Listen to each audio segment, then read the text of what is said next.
কৌশিক বাবু, প্রথমে আপনার কাছে আসবো। এই মুহূর্তে দ্বন্দ্ব কি একেবারে প্রকাশ্য চলে এলো তাহলে এসআইআর প্রসঙ্গে নিয়ে রাজ্য নির্বাচন কমিশন সিইও কে নিয়ে এই বক্তব্যের পরিপ্রেক্ষিতে?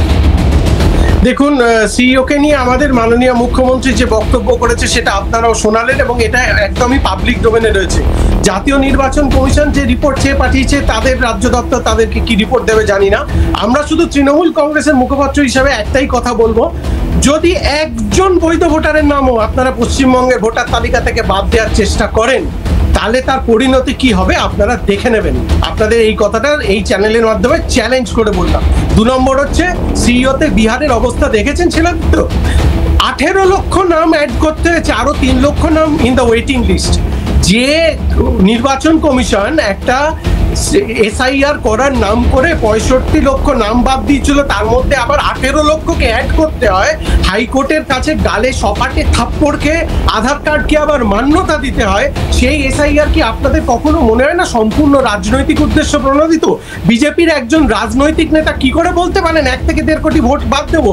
এটার থেকে বড় ফ্যাসিস্ট মুক্তি তো আর কিছুই হতে পারে না। কৌশিক বাবু, একটু আটকাই, আপনার কথা প্রসঙ্গ নিয়ে আসবো। আপনার বক্তব্য, আপনার অভিযোগ রাজনৈতিক উদ্দেশ্য প্রণোদিত। তন্ময় বাবু, একটু শক্তিদা মানব হয়ে আপনার কাছে আসছি, প্লিজ শক্তিদা। দেখুন, এসআইআর নিয়ে আমাদের অবশ্যই বিরোধিতা আছে। আমি বুথে এজেন্ট হিসেবে কাজ করেছি 95-96 সালে, প্রথম 2002-03, তারপর 2022-এ শুরু হয়েছে।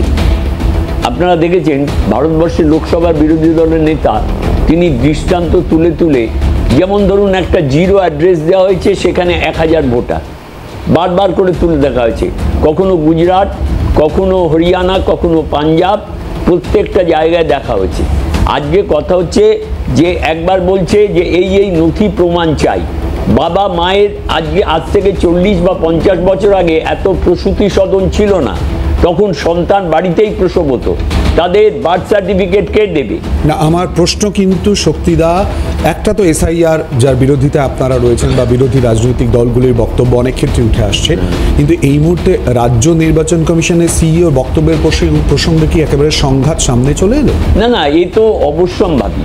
এবং কথা হচ্ছে যে একটা কথা যেটা বলছেন মুখ্যমন্ত্রী, যে এসআইআর এর নামে এনআরসি চালু করা হচ্ছে, আমি বলতে বাধ্য হচ্ছি, পার্লামেন্টে তিনি এই এনআরসিকেই সমর্থন করেছিলেন কোনো একটা সময়। আমি একটু আটকে আসবো।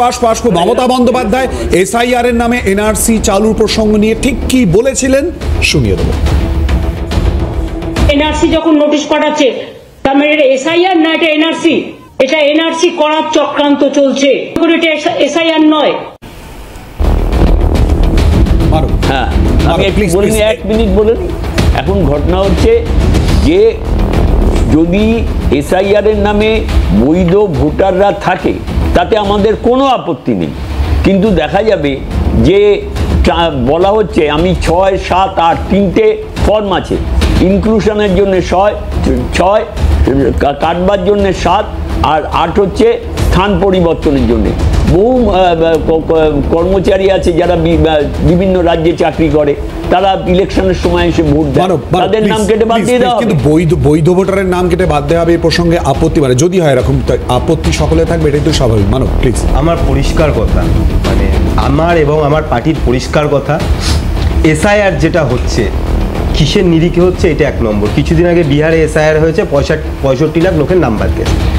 যে ভারতবর্ষে, মানে একদম খাঁটি বাতি বাংলা ভাষায় বললে, যে ভারতবর্ষে এখনো পর্যন্ত প্রায় 45% অঞ্চলে প্রায় 45% মানুষ যারা সকালবেলায় হাতে লোটা নিয়ে মাঠে হাঁটতে যায়, সেখানে এসআইআর বাদ যাচ্ছে। একটুখানি সংযত হলে ভালো হয়। আমরা একটা চ্যানেলে কথা বলছি, দায়িত্বপ্রাপ্ত জায়গায়, কোনো অসুবিধা নেই।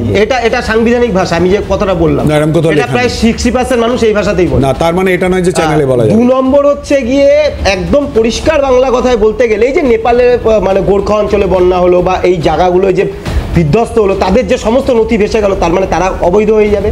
তাদের জন্য কি ব্যবস্থা সেটা এখনো পর্যন্ত পরিষ্কার হয়নি। 2 নম্বর হচ্ছে যে এসআইআরে প্রথমে অনেক রকমভাবে বোঝানো হলো সংখ্যালঘুদের বার্তা দেওয়া হবে, তারপর অনেক রকম ঘুরিয়ে পেরিয়ে বললো এই হবে সেই হবে। উত্তর 24 পরগনা, দক্ষিণ 24 পরগনা অঞ্চলে যে মতুয়া সম্প্রদায়কে নিয়ে এত খেলা হলো, তাদের আজকে কি পরিস্থিতি? আজকে সাধারণ মানে মুসলিম সম্প্রদায় বাদ দিয়েও হিন্দু সম্প্রদায়ের মানুষকেও তাড়ানোর ব্যবস্থা করছে। আসলে এটা একটা খেলা। আমরা বলছি শুধুমাত্র ভোট এলে পরেই এই চাল আর ছুঁচ আর চালুনি দুজনকে দেখাতে থাকে, মানুষকে একটা ভয়ের মধ্যে রাখা, একটা বাইনারি সিস্টেম তৈরি করার মধ্যে দিয়ে মানুষকে একটা ভীত সন্ত্রস্ত। কেন এই প্রসঙ্গগুলো আমরা বলছি উঠে আসছে? একজন যদি বৈধ ভোটারের নাম বাদ যায়, একজন যদি বৈধ ভোটারের নাম বাদ যায়, একদম শেষ পর্যন্ত দেখে নেবো, আর এই বিজেপি আর এই তৃণমূলের বাইনারি খেলা একদম গোড়া থেকে তুলে ফেলে দেবো।